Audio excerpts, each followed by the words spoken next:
Yeah, good morning. This is SWAT TV. We are here this morning to look at a very important issue in Imo State. We have our guests here, comrades Darlington Uzaya and comrade Igbo Ayaka Olubaraka. I'm not doing it alone. I have my co-worker here. Morning, Chairman. This program is what we call Emerging Political Leaders. So this morning we'll be looking at the topic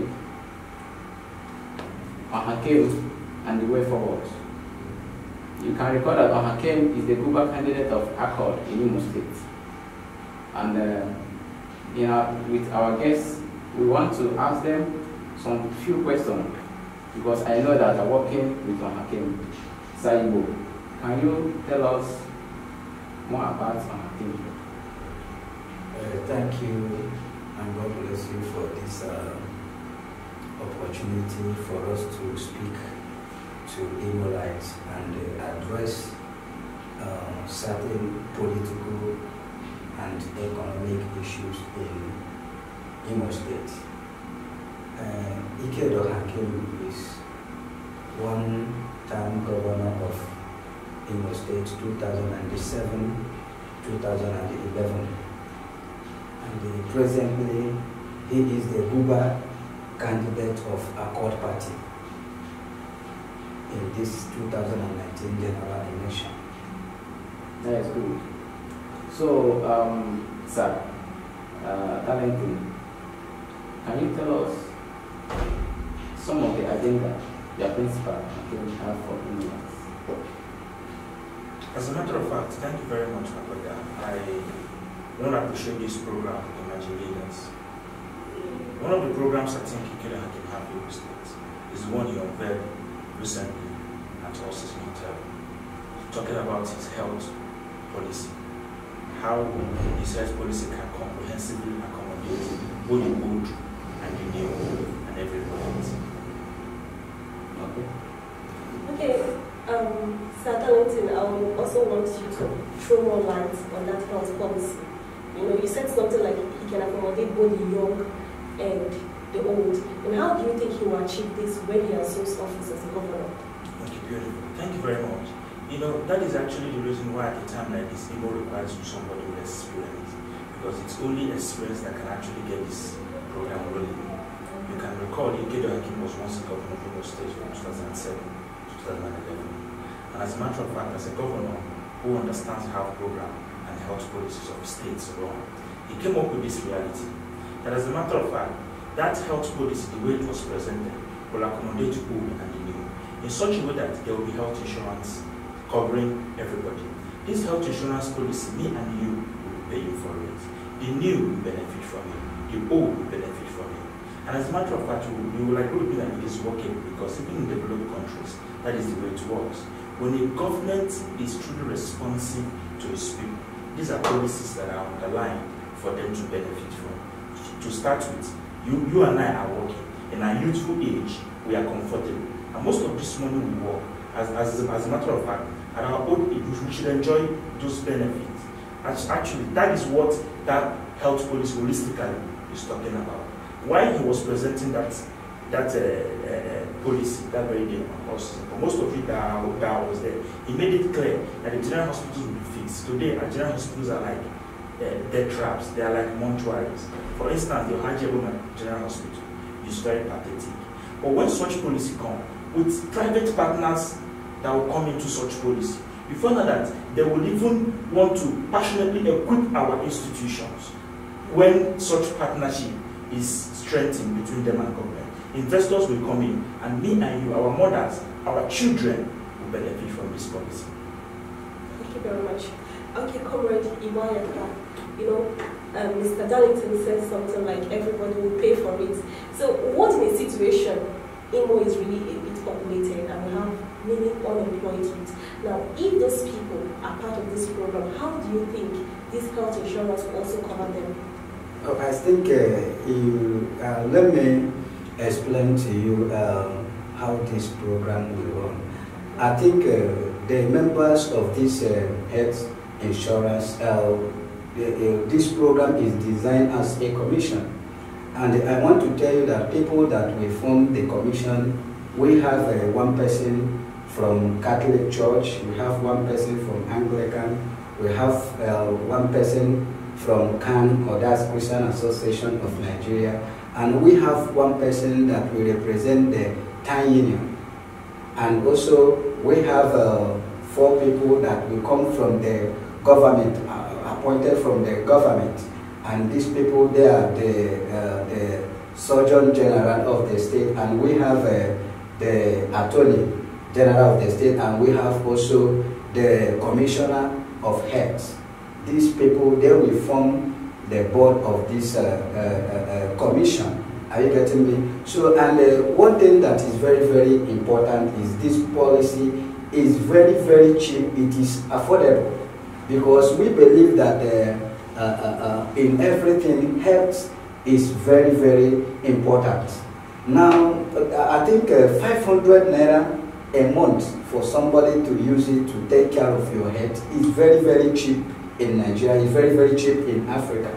And I think we have the categories of it, the one that is optional and the one that is mandatory. Are you getting me? So we have our intake in the universities. For example, that we cover them in state tertiary institution.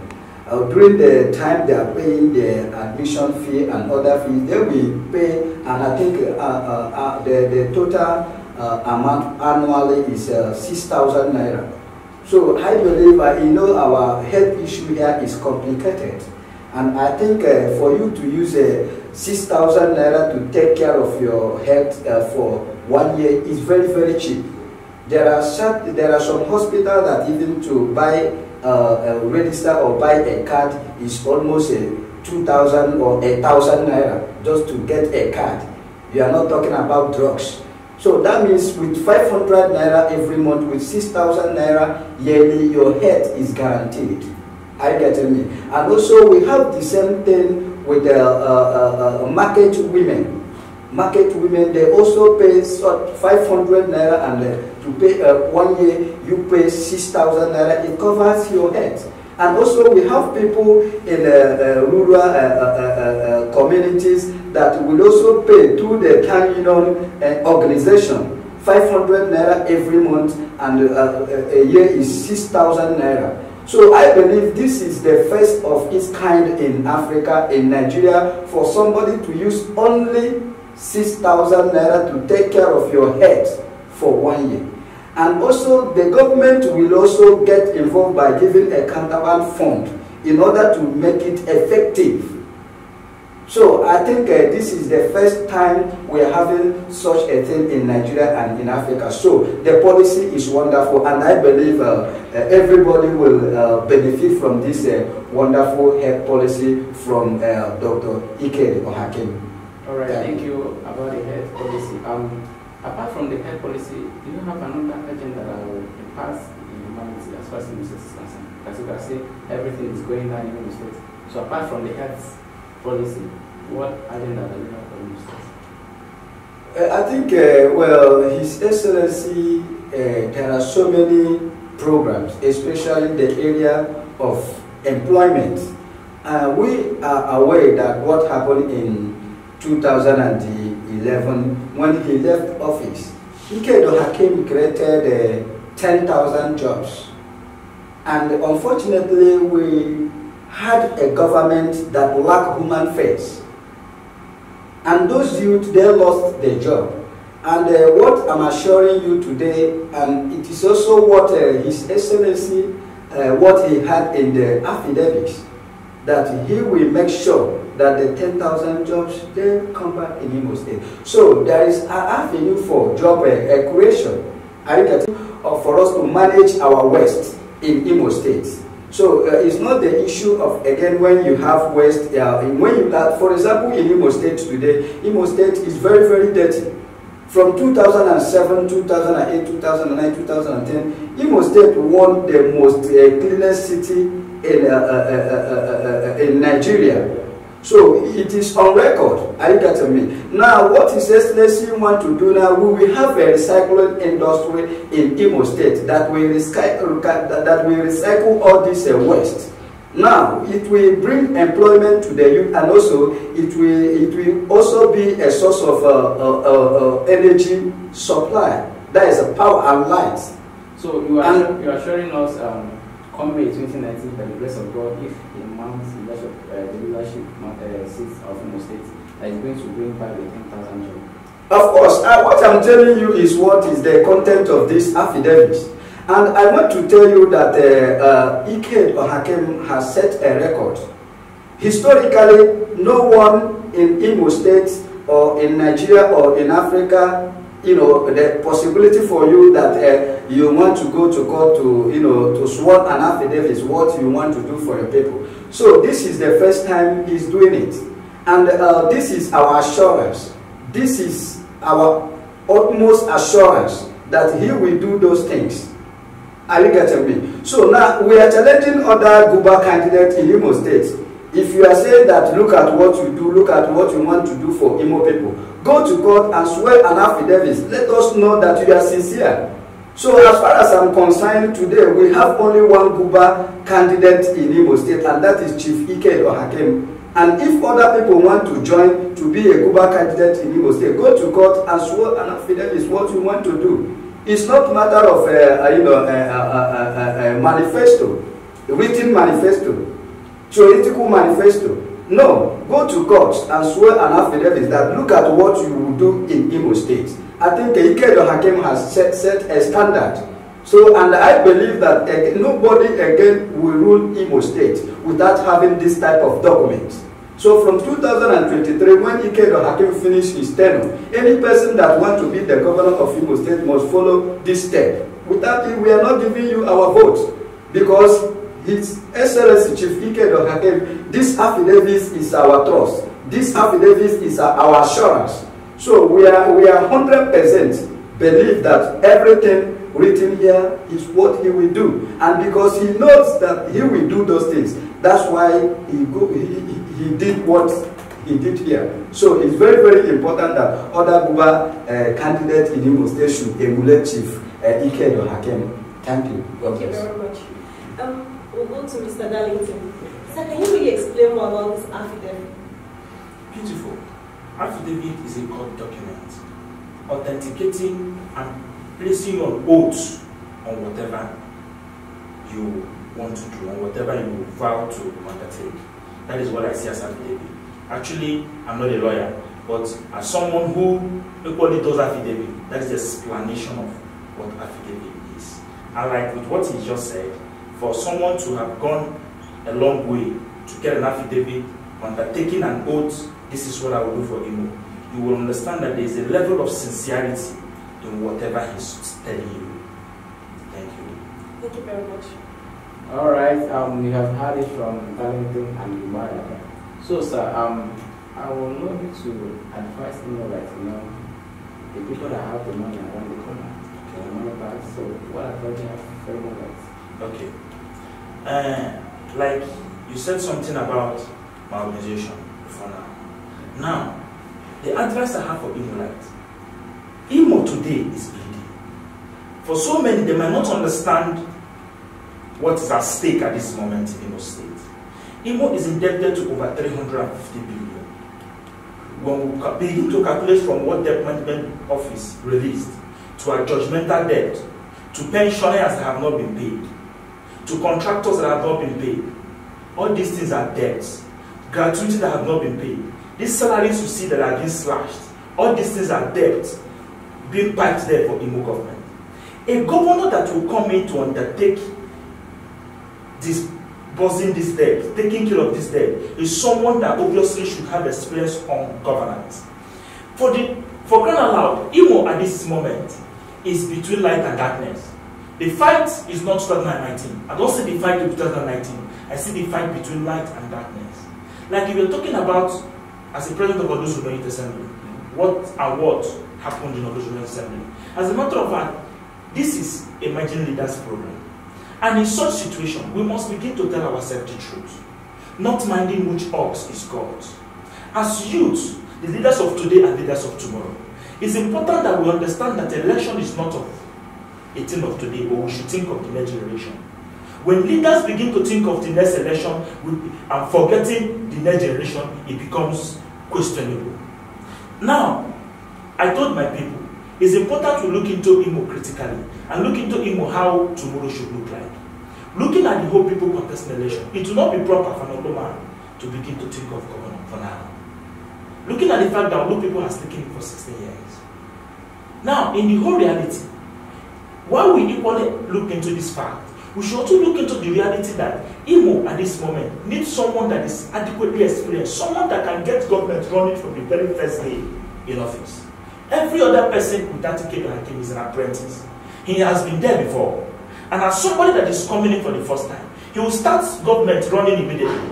Like when Igbo was talking about most of the program he has so much program for Igbo Light, so much program to alleviate unemployment, to take down unemployment to a minimal percentage.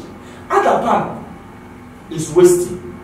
You require a government that can actually go into a proper bilateral relationship with other countries to see what they can do with that very resource. It is not you. Such thing cannot be gotten from someone that doesn't know what governance is. When they come into government, they will begin to seek for consultation. What do I do? How do I start from now? Where what step do I take? But it's different when you see someone that has been there, someone that has kept the government running from the very first. So now the advice I have for Imo. The advice I have for Imo Light is simple. Imo Light should understand that this is a fight between light and darkness. Ikedo Hakeem is their only option. Ikedo Hakeem will help to bring back the equity that will help tomorrow's leaders.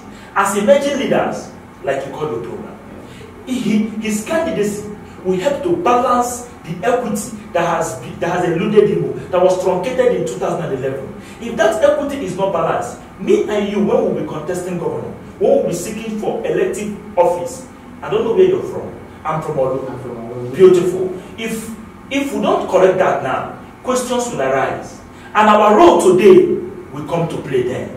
That is why it's important, as leaders of today and tomorrow, we need to make decisions critically.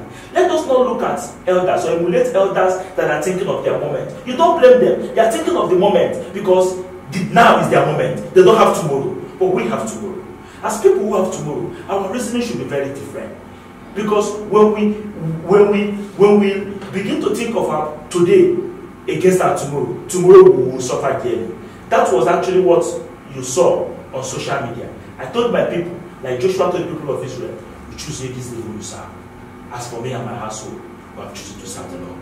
I told them simple, that looking at the reality of what God has for you people, you must choose who you serve. Choose this day who you serve. If you choose to serve posterity, that will be beautiful. If you choose to serve at the moment and forget about posterity, that is beautiful. But I told them reality that as your leader, we have chosen who to serve. Let us correct the equity that has eluded us and balance the political equation, and let us use experience to bring back Imo to the hands of God. Thank you very much, sir. So to Comrade Iwayaka, what are your parting words on people there? Anyway, it's very, very simple. Like Augustine, what you said before I left the Labour Party. You see, in Imo State today, there is what we call the unity interest. And that unity interest is Chief Ikedo Hakeem. So I left the Labour Party because of this unity interest. You see, I have rightly said that the prosperity of Imo State is very, very important, more than any party interest, more than any individual interest, more than any group interest. And because of the prosperity of Imo State, and that's why today we are talking about unity interest. Also, the unity interest is not all about your political party or where you're coming from. Are you getting me? Imo is in economic coma today. And I think we need somebody with experience, and that's why we call Ikedo Hakeem Mr. Experience, in order to fix our economy. Because I believe that this present government brought almost 60% increase in poverty. And I must advise Ndimo, if Ike Edohakim is not elected as the next governor of Imo State, poverty will increase to 30% in Imo State. And it will be very, very bad. It will be very, very bad. So what I'm advising Imo people is that this is not the time of, there is a common dialect slogan in Imo State. You know, it's very, very bad. I think, and that is why in Imo State we have what I call a political mama put. And why I call them political mama put is because of they think that the best way to get vote from people, when you come to their house, they will cook right for you, they will give you food, and you know, that kind of things. And it's unfortunate. We are not talking about our stomach today, we are talking about the future of Ndimo. It's very, very important that our people should understand it's not all about the person that want to give you rice, the person that want to give you this and the other thing. And that is why I advise our mothers that our women, they are more than singing and dancing in a political rally. They should demand for employment. And I think employment is part of the program of Chief Ike Edohakim. That is what we are talking about.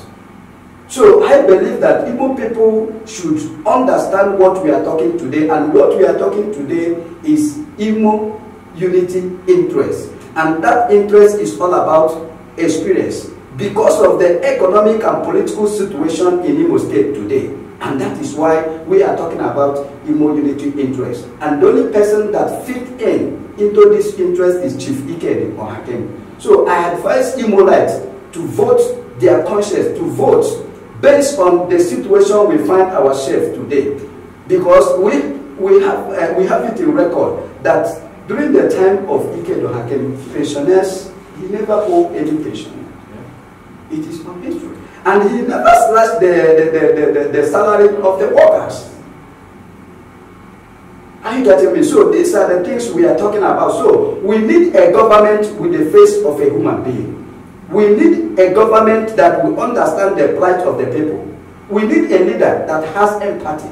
And we have found these things in Ike Edohakim. And that's why we left our political parties. That's why we left our group. And today, we are talking about Imo unity interest. And that unity interest is Chief Ike Edohakim. Thank you. God bless you. All right. We are for our site to get better. We are committed to get better than what was getting involved. Now, Iboyaka and Dalit have said it all. It's left for us to choose a person, a candidate that will lead Imo back to the hand of God. Mori, do you have anything to do for the audience? You all have heard from our two comrades here, and I do hope you make the right choice. All right, thank you for coming. Thank you very much.